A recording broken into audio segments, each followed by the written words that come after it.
I had promised myself I'd do everything I could to have this river cleaned up. I was hoping I could get this river cleaned up before I died. I was hoping. Until I heard about the pig farm. And when I heard about the pig farm, I said, no way. It's impossible. They won't let it happen. They can't do that. And they did. Hello, caring viewers, and welcome to Planet Earth, Our Loving Home. Today's episode focuses on the enormous environmental, socio-economic, and public health costs caused by a commercial pig farm located in Quebec, Canada. Animal agriculture has a severely negative effect on the air, water, and land, and all life that lives within these three realms. The livestock industry uses 70% of all agricultural lands globally, and nearly a third of the ice-free terrestrial surface of the planet. Virgin rainforests are felled to make way for pastures which soon become permanently bare from cattle grazing. Factory farms generate enormous quantities of hazardous manure and other organic matter that are filled with pathogens and antibiotic residues that seep into rivers, lakes, and seas.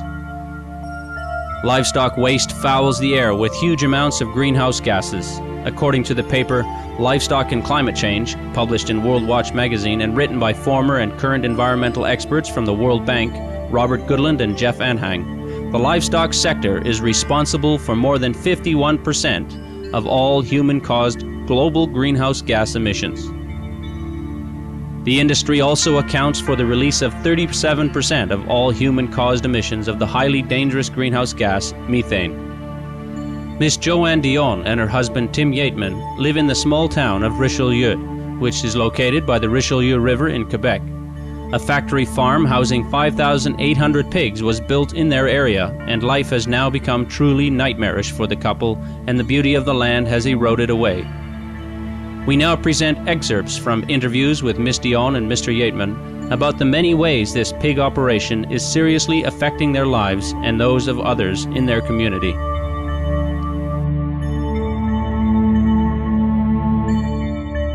You see the Richelieu River just in front, 100 meters away from these farms, and the water intake for Three Cities is just about 4 or 5 kilometers away, and all the slurry that's been spread around is washed away by the rain in the river.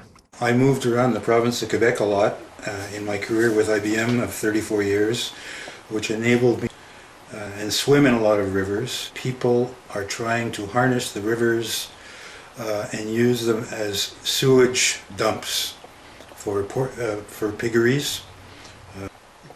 When I met Joanne, this river, the Richelieu River, in probably 1984, I think it was still swimmable. It's not swimmable anymore. Now probably because we're surrounded by at least 4 different pig farms. I was aware about the year 2000 that the government was pushing big farms. Actually, the pork production was a main topic in the agricultural sector around here. I was aware of the problems that this brought to the people living around these pig facilities. I saw in the local newspaper on the front page that we would have a 5,800 pig farm upriver from here. I couldn't believe it. I was shocked.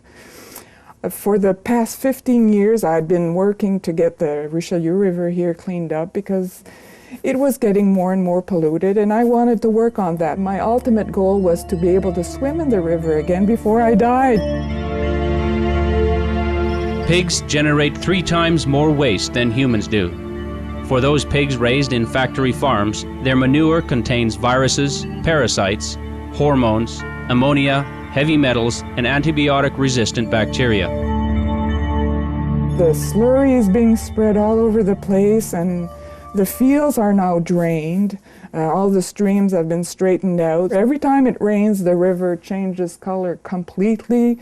At the bottom of the river, there's this slimy stuff that makes it absolutely disgusting. Municipal sewage is treated, the industrial effluents are treated, but farmers can go right ahead and spread untreated sewage, untreated manure on fields that are so efficiently drained that everything goes straight either in streams or seeps underground, contaminate underground water.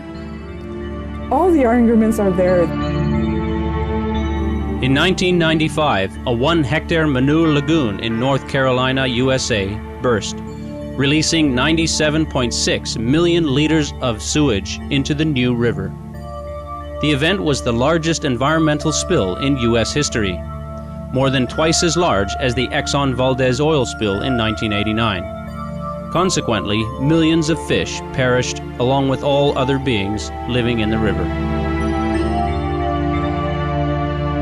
The two manure pits that contain millions and millions of liters of pig slurry, they are made out of reinforced concrete.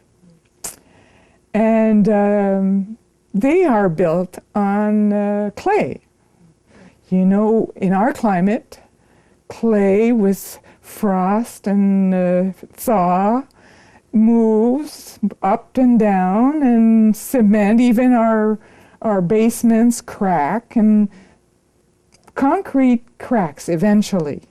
On the long term, there could be a catastrophic spill. There could be an accident that could severely impede the water quality of the Richelieu River and our water intake for our water. After these brief messages, we'll return with more from our interviews with Mr. Yateman and Miss Dion concerning commercial pig farming in Richelieu, Canada. Please stay tuned to Supreme Master Television.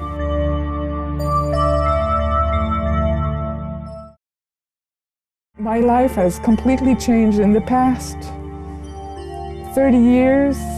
It's gone from paradise to polluted mayhem. Welcome back to Planet Earth, Our Loving Home on Supreme Master Television. Our program today examines how a pig factory farm in Richelieu, Quebec, Canada, releasing huge amounts of toxins and pollutants into the environment, is impacting local residents. 6 kilometers away, you can smell it terribly sometimes. One day last summer, I went into town, and standing in the IGA parking lot, I was having trouble breathing just because of the disgusting smell, not because it was physically bothering me, it was mentally bothering me. And when we're a kilometer and a half from the other side of the farm from town, sometimes it's really disgusting. We like to drive out in the country around here on a bike. Sometimes in the fall, when they're emptying out their reservoirs of liquid pig manure, you can't even breathe for probably 2 or 3 minutes. When Miss Dion is at home, how long a period of time does she typically have to endure the appalling smell of the manure? 4 hours a day. It depends on the wind direction, it depends on the humidity and the climatic conditions. It depends if they're cleaning up the barns or not. It depends if they're spreading or not. It depends on the heat also. The hotter it is, the more they have to turn up the fans to evacuate the air from the barns. So of course that spreads the smell around pretty good. So it's punctual, but I can tell you that I smelled pig in March, and I smelled, and there's been spreading in October and in November, even if the law says they're not allowed to spread after October 1st. They can have special permission, and they do it anyways. According to research done in the United States, a concentrated animal feeding operation can decrease the value of neighboring homes by up to 40%. A lot of people will tell you what we hate about pig farms is the smell. That bothers a lot of people. It bothers them that their house is devalued. They've had to either try to sell it. Some have been able to, but some haven't.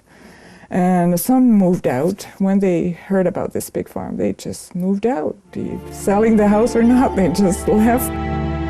What are some of the physical and psychological issues that those living in the vicinity of a pig farm experience?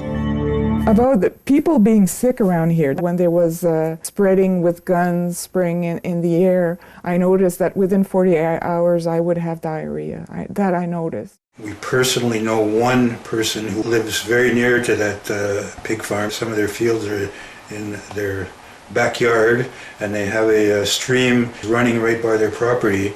And every time after either a heavy rain or after they spread their liquid manure into the fields, she gets deathly ill and has to go on those respirators. A lot of people had stress-associated problems because of the pig farm. Allergies, thyroid problems, high blood pressure, depression.